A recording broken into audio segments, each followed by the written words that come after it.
ನಾನು ಮೊದಲೇ ಬೆಂಗಳೂರಲ್ಲಿ ಕೂಡ ಹೇಳಿದೆ.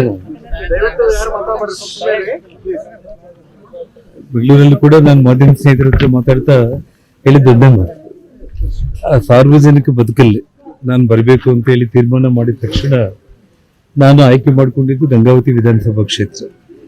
ಅಂಜನಾದ್ರಿಯ ಹನುಮಂತನ ಪಾದ ಇಟ್ಕೊಂಡು ಆ ಸ್ವಾಮಿಯಲ್ಲಿ ಪ್ರಾರ್ಥನೆ ಮಾಡಿಕೊಂಡು ಏನು ನಿರ್ಗತಿಕರು, ನಿಸ್ಸಹಾಯಕರು, ಮಠಮನೆಗಳಿಗೆ, ಸಾರ್ವಜನಿಕರಿಗೆ ನನ್ನ ಕೈಲಾದ ಸೇವೆ ಮಾಡುವಂಥ ಒಂದು ಶಕ್ತಿ ಆ ಭಗವಂತ ನೀಡಲೇ ಇಲ್ಲಿ ಒಬ್ಬ ಶಾಸಕನಾಗಿ ನನ್ನ ಆಯ್ಕೆ ಮಾಡಿ ಆಶೀರ್ವಾದ ಮಾಡಬೇಕಂತ ಹೇಳಿ ನಾನು ಇಲ್ಲಿ ಆಯ್ಕೆ ಮಾಡ್ಕೊಂಡು ಬಂದಿದ್ದು. ಸೊ ಸ್ವಾಮಿ ಅನುಗ್ರಹದಿಂದ, ಜನರ ಆಶೀರ್ವಾದದಿಂದ ಆಯ್ಕೆ ಆದಮೇಲೆ ಈ ಒಂದೇನು ಮೊನ್ನೆ ಒಂದು ಸಂಕಷ್ಟ ಬಂತು, ಅದನ್ನು ಹೈಕೋರ್ಟ್ ತಡೆಯಾಜ್ಞೆ ಕೊಡೋದ್ರ ಮೂಲಕ ಶಾಸಕ ಸ್ಥಾನವನ್ನು ಮುಂದುವರಿಸೋದ್ರ ಮೂಲಕ ಇವತ್ತು ಮತ್ತೆ ನನ್ನ ಸಂಕಷ್ಟದಿಂದ ನಾನು ಪಾರಾಗಿದ್ದೀನಿ. ಮತ್ತು ಇಲ್ಲಿ ಜನರ ಸೇವೆಗೆ ಆ ಭಗವಂತ ಮತ್ತು ಅಂಜನಾದ್ರಿಯ ಒಂದು ಅಭಿವೃದ್ಧಿಗೋಸ್ಕರ ಏನು ನಾನು ಅಯೋಧ್ಯೆ ಮತ್ತು ತಿರುಪತಿ ಒಂದು ಮಾಡೆಲಲ್ಲಿ ನಾನು ಡೆವಲಪ್ ಮಾಡಿ, ಅದೇ ನಾನು ಮಾಡೋದಂತಲ್ಲ, ನನ್ನ ಹತ್ರ ನಾನೊಬ್ಬ ಸೇವಕನಾಗಿ ಹನುಮಂತ ನನ್ನ ಹತ್ರ ಮಾಡಿಸ್ಕೊಳ್ಳೋದಕ್ಕೆ ಇಲ್ಲಿಗೆ ಕರೆಸ್ಕೊಂಡಿದ್ದೇನೆ ಅನ್ನೋಂಥ ನಂಬಿಕೆ ಮತ್ತು ವಿಶ್ವಾಸ ನಂದು. ಆ ವಿಶ್ವಾಸ ಇವತ್ತು ಸುಳ್ಳಾಗಿಲ್ಲ ಅನ್ನೋಂಥ ನಿಟ್ಟಲ್ಲಿ ಇವತ್ತು ಮತ್ತೆ ಗಂಗಾವತಿಗೆ ನನ್ನ ಜನರು ಏನ್ ನಂಬಿದ್ದಾರೆ ಅವ್ರ ಮಧ್ಯದಲ್ಲಿ ಬಂದಿದ್ದೇನೆ. ನೋಡಿ, ಇವತ್ತು ಈಗಾಗಲೇ ನಾನು ಹೇಳಿದ್ದೆ, ನಾನು ಅಕ್ರಮ ಗಣಿಗಾರಿಕೆ ಅನ್ನುವಂಥ ಒಂದು ಆರೋಪದಿಂದ ಇವತ್ತು ನಾನು ಮುಕ್ತನಾಗಿದ್ದೀನಿ. ನಾನು ಇವತ್ತು ಲೈಸೆನ್ಸ್ ವಿಚಾರದಲ್ಲಿ ಇವತ್ತು ವಿಚಾರಣೆ ನಡಿಬೇಕಾಗಿರುವಂಥದ್ದು. ಸೊ ಹಾಗಾಗಿ ಪ್ರಮುಖವಾಗಿ ಇವತ್ತು ಇಡೀ ರಾಜ್ಯ ದೇಶ ತುಂಬ ಮಾಡಿರುವಂಥ ಆರೋಪ ಇವತ್ತು ಸತ್ಯಕ್ಕೆ ದೂರ ಅನ್ನೋಂಥದ್ದಂತೂ ಆಯಿತು. ಸೊ ಹಾಗಾಗಿ ಮುಂದೆ ಕಾನೂನು ಹೋರಾಟದಲ್ಲಿ ಆ ದೇವರ ಆಶೀರ್ವಾದ ಮತ್ತು ನ್ಯಾಯದೇವತೆ ಮೇಲೆ ನನಗೆ ಅಪಾರವಾದ ನಂಬಿಕೆ ಇದೆ. ಖಂಡಿತವಾಗ್ಲೂ ಕೂಡ ಒಳ್ಳೇದಾಗುತ್ತೆ. 24 ಗಂಟೆಯಲ್ಲಿ ಅಮಾನತು ಮಾಡಿದ್ರು, ಎಲ್ಲರೂ ಕೂಡ ಉಪಚುನಾವಣೆ ಆಗತ್ತೆ ಅಂತ ಬಹಳ ಜನ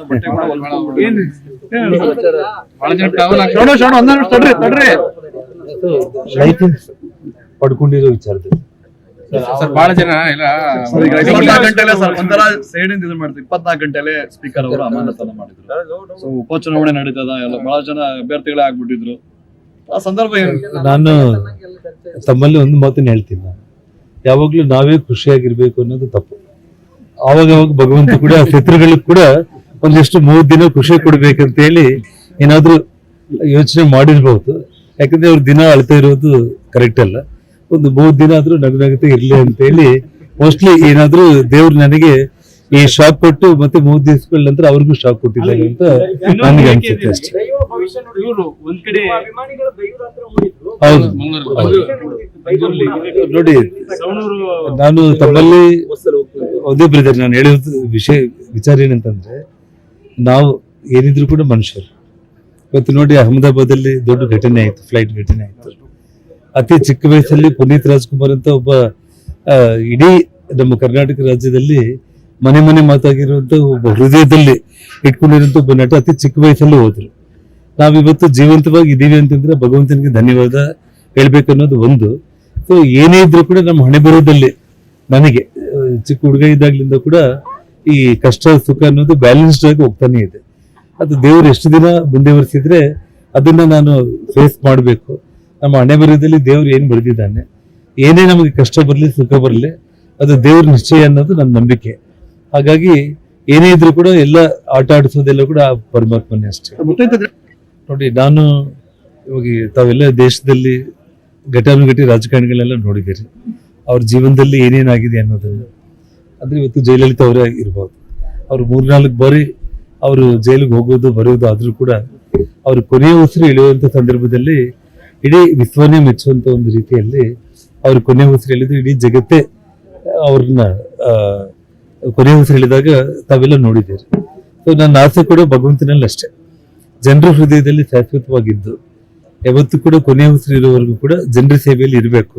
ಉಳಿದಿದ್ದು ಆ ಭಗವಂತ ನೋಡ್ಕೊಂತಾರೆ. ನೀವು ಒಂದು ತಿಂಗಳ ಹೋದ ನಂತರ ಸಂಪೂರ್ಣ ನಿಮ್ಮ ಕಾರ್ಯಕರ್ತರು ಇಟ್ಕೊಂಡು ಬಹಳ ನಿರಾಶೆ ಆಗಿತ್ತು. ಹೌದು, ಗಂಗಾವತಿ ರಸ್ತೆಗಳು ಹೇಗಾಗಿತ್ತು ಅಂತಂದ್ರೆ ಸಂಪೂರ್ಣ ಜನ ಮಳೆಗಾಲ ಇರೋದು ಜನ ಹೆಂಗ್ ಟ್ರೋಲ್ ಮಾಡ್ತಿದ್ರು ಅಂದ್ರೆ, ಜನಾರ್ದನ್ ರೆಡ್ಡಿ ಅವರು ಸಿಂಗಾಪುರ್ ಮಾದರಿ ರಸ್ತೆ ವಿಜಯನ ಆಗ್ತಾ ಇದ್ರು. ಆಮೇಲೆ ನೀವು ಸಿಟಿ ಮಾರ್ಕೆಟ್ ಇರ್ಬೋದು, ಗಂಗಾವತಿ ಆಡಳಿತ ನಿಮ್ದಿದ್ರು ಕೂಡ ಅಧಿಕಾರಿಗಳು ನಿಮ್ಗೆ ಸ್ಪಂದನೆ ಮಾಡ್ತಾ ಇಲ್ಲ. ಹೀಗಾಗಿ ಏನು ಅವ್ರ ವಿರುದ್ಧ ಆಡಳಿತ ಮಂಡಳಿ ಇವತ್ತು ನೀವು ನಾಳೆಯಿಂದ ತಾವು ಗಮನಿಸ್ತೀರಿ, ಒಂದೆರಡು ತಿಂಗಳ ಒಳಗಡೆ ನಗರೋತ್ಥಾನ ಯೋಜನೆಯಲ್ಲಿ ಈಗಾಗಲೇ 50 ಕೋಟಿ ಹಣ ಏನ್ ಬಂದಿತ್ತು, ಈ 36 ದಿವಸಗಳೆಲ್ಲ ಆ ಕೆಲಸ ಮುಂದಕ್ಕೆ ಹೋಗಿಲ್ದಂಗೆ ಸ್ಟಾಪ್ ಮಾಡಿದ್ರು. ಇವತ್ತೇ ನಾನು ಜಿಲ್ಲಾಧಿಕಾರಿಗಳು ಮತ್ತು ಉಳಿದ ಅಧಿಕಾರಿಗಳ ಹತ್ರ ಕೂಡ ಮಾತಾಡ್ತೀನಿ. ನಾನು ಇನ್ನು ನಿಮಗೊಂದು ವಾರ 10 ದಿವಸದಲ್ಲಿ ಎಲ್ಲ ರಸ್ತೆ ಕಾರ್ಯಕ್ರಮಗಳು ಪ್ರಾರಂಭ ಆಗುತ್ತೆ. ಸಿಟಿ ಮಾರ್ಕೆಟ್ ಕೂಡ ಶ್ರಾವಣ ಮಾಸಕ್ಕೆ ನಾನು ಓಪನ್ ಸರ್, ಮಾಡ್ತೀನಿ. ಈಗ ನಾಳೆ ಮಿನಿಸ್ಟರ್ ಬೇಕಾದ್ರೆ ನನಗೆ ಆಹ್ವಾನ ಕೊಟ್ಟಿದ್ದಾರೆ, ನಾನು ಅಟೆಂಡ್ ಆಗ್ತೀನಿ. ಸಿದ್ದರಾಮಯ್ಯ ಕೂಡ ಉಪಚುನಾವಣೆ ಮಾಡ್ತೀವಿ ಅಂತ ಹೇಳಿದ್ರು. ಇವಾಗ ಉತ್ತರ ಅವ್ರಿಗೆ ಸಿಕ್ಕಿದೆಯಲ್ಲ, ನಾನೇನ್ ಹೇಳೋದು? ಯಾಕೆ ಅವ್ರಿಗೆ ಅಷ್ಟು ಆತರ ಇತ್ತಂತ ಸರ್? ಪಾಪ ನಾನು ಹೇಳ್ತಾ ಇದ್ದೀನಲ್ಲ, ಅವ್ರಿಗೆ ಕಾನ್ಫಿಡೆಂಟ್ ಇತ್ತು ಏನ್ ಸರ್ ಅವ್ರಿಗೆ ನೀವು ಬ್ರದರ್, ಒಂದ್ ಮಾತು ನಾನು ಇಲ್ಲ, ದೇವರು ಅವ್ರ ದಿನ ಅಳೋದು ಬೇಡ ಅಂತ ಹೇಳಿ ಸ್ವಲ್ಪ ಅವ್ರಿಗೆ ಖುಷಿ ಕೊಡುವಂತ ಪ್ರಯತ್ನ ಮಾಡಿದ್ದಾನೆ ಸರ್. ಈಗ ಜಾತಿ ಗಣತಿ ವಿಚಾರವಾಗಿ ಹೈಕಮಾಂಡ್ ಮತ್ತೊಮ್ಮೆ ಈ ಕಡೆ ಸಿದ್ದರಾಮಯ್ಯನವರಿಗೆ ಹಿನ್ನಡೆ ಅಂತ ಬಿಂಬಿತವಾಗ್ತದೆ. ಯಾಕಂದ್ರೆ ಡಿ ಕೆ ಶಿವಕುಮಾರ್ ಅವರು ಹೋದ್ರು ಹೈಕಮಾಂಡ್ ಹತ್ರ, ಅವರು ಒಕ್ಕಲಿಗರು ಅದಕ್ಕೆ ವಿರೋಧ ಮಾಡಿದ್ರು, ಈಗ ಒಕ್ಕಲಿಗರು ಬಂದು ಮತ್ತೆ ಸನ್ಮಾನ ಮಾಡಿದ್ರು.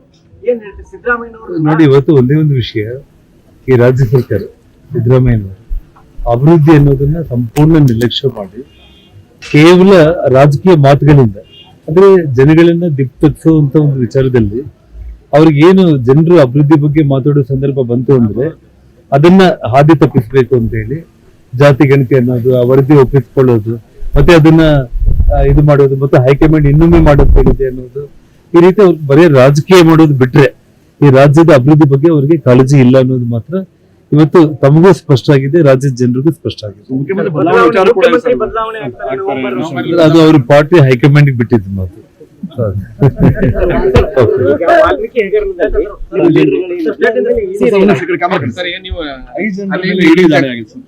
ಲೋಕಸಭಾ ಚುನಾವಣೆಯಲ್ಲಿ ಹಣ ಬಳಕೆ ಆಗಿದೆ ಅಂತ. ತೊಂಡೂರು ಉಪಚುನಾವಣೆಯಲ್ಲಿ ನಾನು ಸ್ಪಷ್ಟವಾಗಿ ತಾವೆಲ್ಲರೂ ಕೂಡ ಇದ್ದೀರಾ, ತಮ್ಮ ಮುಂದೆ ಹೇಳಿದ್ದೀನಿ ನಾನು, ಇದು 100ಕ್ಕೆ 100 ವಾಲ್ಮೀಕಿ ಅಭಿವೃದ್ಧಿ ನಿಗಮದ ಹಣವನ್ನ ದುರುಪಯೋಗ ಮಾಡಿ ತುಕಾರಾಮ್ ಅವರಿಗೆ ಆ ಚುನಾವಣಾ ವೆಚ್ಚಕ್ಕೆ ಸಂಪೂರ್ಣವಾಗಿ ಖರ್ಚು ಮಾಡಿದ್ದಾರೆ, ಗೆಲ್ಸ್ಕೊಂಡಿದ್ದಾರೆ. ಅಕ್ರಮವಾಗಿ ಆ ಅಕ್ರಮ ಹಣವನ್ನ ಸರ್ಕಾರದ ಹಣವನ್ನೇ ಇವರು ಚುನಾವಣೆಗಳಿಗೆ ಬಳಸಿದ್ದಾರೆ. ಗೋವಾ ರಾಜ್ಯಕ್ಕೂ ಉಪಯೋಗಿಸಿದ್ದಾರೆ, ತೆಲಂಗಾಣ ರಾಜ್ಯಕ್ಕೂ ಉಪಯೋಗಿಸಿದ್ದಾರೆ ಅಂತ ನಾನು ಹೇಳಿದೆ. ಇವತ್ತು ಇಡಿಯವರು ಯಾವತ್ತೂ ಕೂಡ, ಇವತ್ತು ನಾನು ಕೂಡ ಇಡಿ ನಲ್ಲಿ 6 ಪ್ರಕರಣಗಳಿತ್ತು, ಎಲ್ಲ ಕೇಸ್ಗಳಿಂದ ನಾನು ಮುಕ್ತನಾಗಿದ್ದೀನಿ. ವಿಷಯ ಏನಂದ್ರೆ ಇವಾಗ ಹೊಸ ಕಾನೂನು ಏನ್ ಬಂದಿದೆ ಇಡಿ ವಿಷಯದಲ್ಲಿ, ಯಾವುದೇ ಆಧಾರಗಳಿಲ್ದಂಗೆ ಅವ್ರು ಯಾರ ಮನೆಗಳ ಮೇಲೆ ರೇಡ್ ಮಾಡುವಂಗಿಲ್ಲ. ಬೇರೆ ಪೊಲೀಸು, ಸಿಬಿಐ ಆ ಇಲಾಖೆಗಳೇ ಬೇರೆ. ಇಡಿ ಬಂದು ಸಂಪೂರ್ಣವಾಗಿ ಅವರಿಗೆ ಲಿಂಕ್ ಸಿಕ್ಕಿ ಅಮೌಂಟ್ ವ್ಯವಹಾರ, ನಾನು ತಮಗೆ ಹೇಳಿದೆ ಹಿಂದೆ, ಏನು ವಾಲ್ಮೀಕಿ ಅಭಿವೃದ್ಧಿ ನಿಗಮದ ಹಣ ಬಳ್ಳಾರಿಯಿಂದ ಹಿಡಿದು, ಕೊಪ್ಪಳದಿಂದ ಹಿಡಿದು, ರಾಯಚೂರು ಜಿಲ್ಲೆಯಿಂದ ಹಿಡಿದು ಬಾರ್ ಅಂಗಡಿಗಳಿಗೆ, ಬಂಗಾರ ಅಂಗಡಿಗಳಿಗೆ, ಕಿರಾಣ ಅಂಗಡಿಗಳಿಗೆ, ರೈತರ ಅಕೌಂಟ್ಗಳಿಗೆ ಅವರು ಟ್ರಾನ್ಸ್ಫರ್ ಮಾಡೋದ್ರ ಮೂಲಕ ಅವರಲ್ಲಿ ಇರುವಂತ ಕ್ಯಾಶ್ ಅನ್ನು ಇವರು ತಗೊಂಡು ಅವ್ರಿಗೆ ಅಕೌಂಟ್ ಅಲ್ಲಿ ಕೊಟ್ಟಿದ್ದಾರೆ.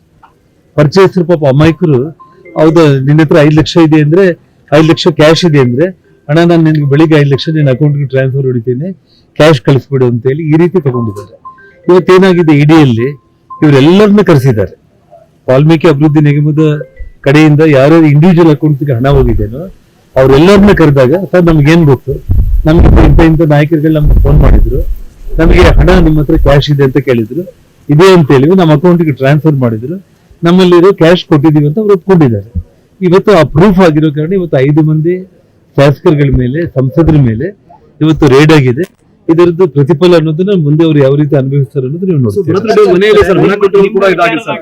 ನಿಮ್ಮ ವಿಚಾರ ಅಲ್ಲ, ಎಲ್ಲ ಕೇವಲ ಅವರಿಬ್ಬರೇ ಅಂತಲ್ಲ, 5 ಮಂದಿ ಶಾಸಕರು ಮತ್ತು ಸಂಸದರು ರೆಡ್ ಹ್ಯಾಂಡೆಡ್ ಆಗಿ ಅವರು ಈ ಕೇಸಲ್ಲಿ ಸಿಗಾಕೊಂಡಿದ್ದಾರೆ. ನಿಮ್ಮ ವಿಚಾರದಾಗ ಬಹಳ ಮಾತಾಡಿದ್ರು ಸಿದ್ದರಾಮಯ್ಯ ಆದಿಯಾಗಿ ಎಲ್ಲರೂ ಮಾತಾಡಿದ್ರು. ಈಗ ಅವರು ನಾಯಕರು ಭ್ರಷ್ಟಾಚಾರ ಮಾಡಿದ್ರು, ಯಾರು ಕೂಡ ಮಾತಾಡ್ತಿಲ್ಲ. ಇದು ರಾಜಕೀಯ ಪ್ರೇರಿತ ದಾಳಿ. ನೋಡಿ, ಒಂದು ವಿಷಯ, ಬುಡ ಹಗರಣ ವಿಚಾರದಲ್ಲಿ ನಾನು ಮೊನ್ನೆ ಒಳಗಡೆ ಇರೋ ದಿವಸನೇ ಟಿವಿಗಳಲ್ಲಿ ನೋಡಿದೆ, ಹೆಚ್ಚು ಕಡಿಮೆ 400 ಕೋಟಿ ಬೆಲೆ ಮಾಡುವಂತ ಆಸ್ತಿಗಳು ಈಗಾಗಲೇ ಅಟ್ಯಾಚ್ಮೆಂಟ್ ಆಗಿದೆ. ಅಂದ್ರೆ 300 ಕೋಟಿ ಮುಂಚೆನೇ ಆಗಿತ್ತು, ಮೊನ್ನೆ ಒಂದು 100 ಕೋಟಿ ಮತ್ತೆ ಅಟ್ಯಾಚ್ಮೆಂಟ್ ಮಾಡಿದ್ದಾರೆ. ಅದರಲ್ಲಿ ಸಿದ್ದರಾಮಯ್ಯ ಅವರು ಪಾಲ್ಗೊಂಡಿದ್ದಾರೆ ಅನ್ನೋದು ಕೇಸ್ ಈಗಾಗಲೇ ಇದೆ. ಇದೆಲ್ಲವೂ ಕೂಡ ಮುಂದೆ ತನಿಖೆ ಗಂಭೀರವಾಗಿ ಆಗ್ತಾ ಸತ್ಯಾಂಶಗಳು ಹೊರಗಡೆ ಬರ್ತವೆ. ಒಟ್ಟಾರೆ ರಾಜಕೀಯ ಪರಿಸ್ಥಿತಿಯಲ್ಲಿ ಸಿದ್ದರಾಮಯ್ಯನವರು 5 ವರ್ಷ ಆಡಳಿತ ಮಾಡ್ತಾರೆ ಅನ್ಸುತ್ತಾ ಇಂಥ ಪರಿಸ್ಥಿತಿಯಲ್ಲಿ? ನೋಡಿ, ನಾನು ಅದೆಲ್ಲದನ್ನು ಕೂಡ ರಾಜ್ಯದ ಜನರು ಮತ್ತು ಕಾಂಗ್ರೆಸ್ ಹೈಕಮಾಂಡ್ ತೀರ್ಮಾನ ಮಾಡುತ್ತೇವೆ.